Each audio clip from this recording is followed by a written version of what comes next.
I'm Sian Taylor from Team Green Architects, and this is a passive house that my partner Mark and I have designed for ourselves and our 5-year-old daughter. So we're located just outside of Arrowtown in New Zealand and sitting in a house that's basically on the side of a north-facing slope. So we're capturing the maximum amount of sunlight into this small passive house. And we're currently in the middle of winter. We're nearly at the shortest day, and we're sitting basically inside in a lovely warm space, whilst outside there's snow on the mountains, and it's a pretty cold, it's a cold wind out there today. So lovely and warm in our beautiful house. So let's have a look at the house. It's a 2-storey house that's cut into the side of the hill, and we are living on the lower storey, which is effectively a 2-bedroomed, just under 100 square metre house, north facing, with a big living, kitchen, dining across the front here.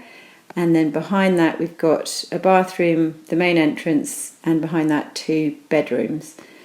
Now on top of this, with a separate entrance, we've got what was going to be a separate 1-bed flat, and we're currently in this little living space here. And the bedroom has now become our office.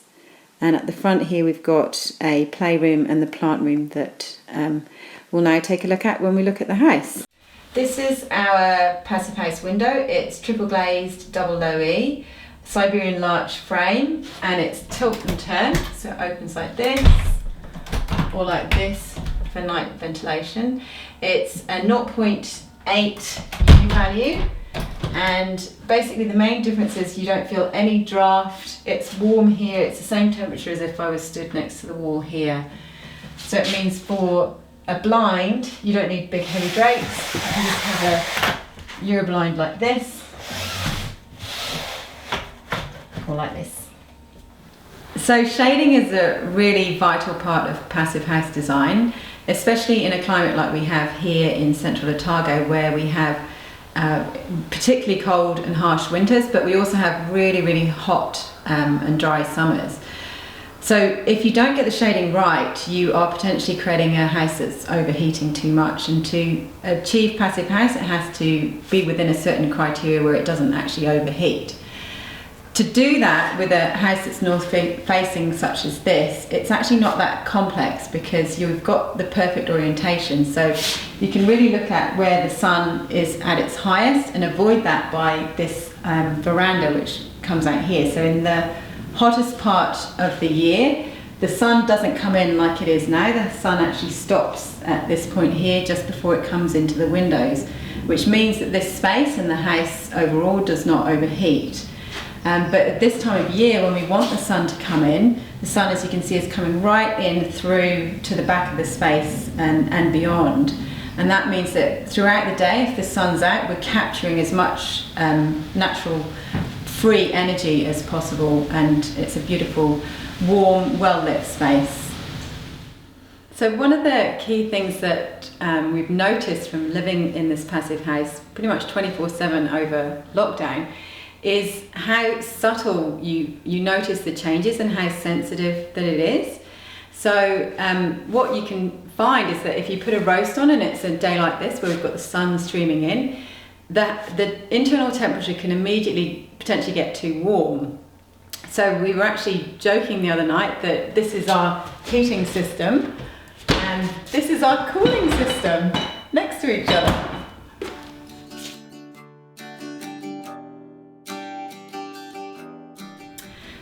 This is our balanced heat exchange ventilation unit. It's a Zenda system, and we are continuously extracting through these pipes from the bathrooms, kitchens and laundries, and the heat from those spaces is basically retained within this system here, and it heats up the fresh air that's continuously coming in at the same rate that that wetter air is being extracted.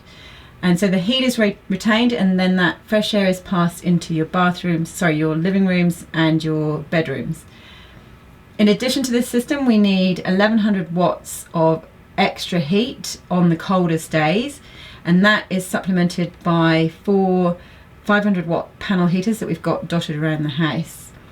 all of this electricity plus the rest of the electricity of the house is basically also supplied from a 16 kilowatt system that we've got on the roof, and this here is the inverter for that system.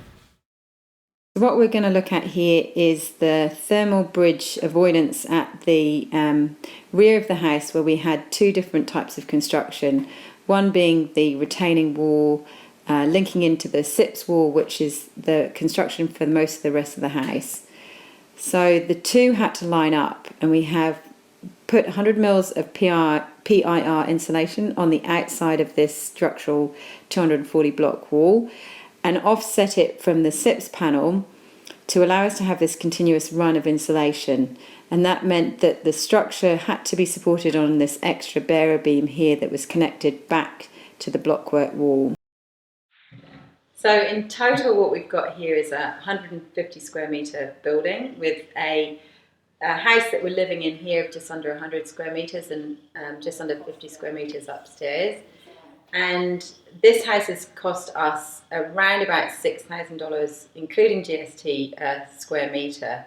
And that is cost comparative with the kind of houses that we typically design, which would not necessarily be full certified passive house like this house is, but they are generally to a higher spec. So you can get much lower cost houses in our region, and you can get them actually a lot more expensive. But this is a typical sort of cost that we would see. And for us, what it's meant is that we've got total freedom. We're never thinking about whether we're cold. We can come back to the house at this time of year in the middle of the night after being out, and it's a beautiful temperature. It's not freezing cold.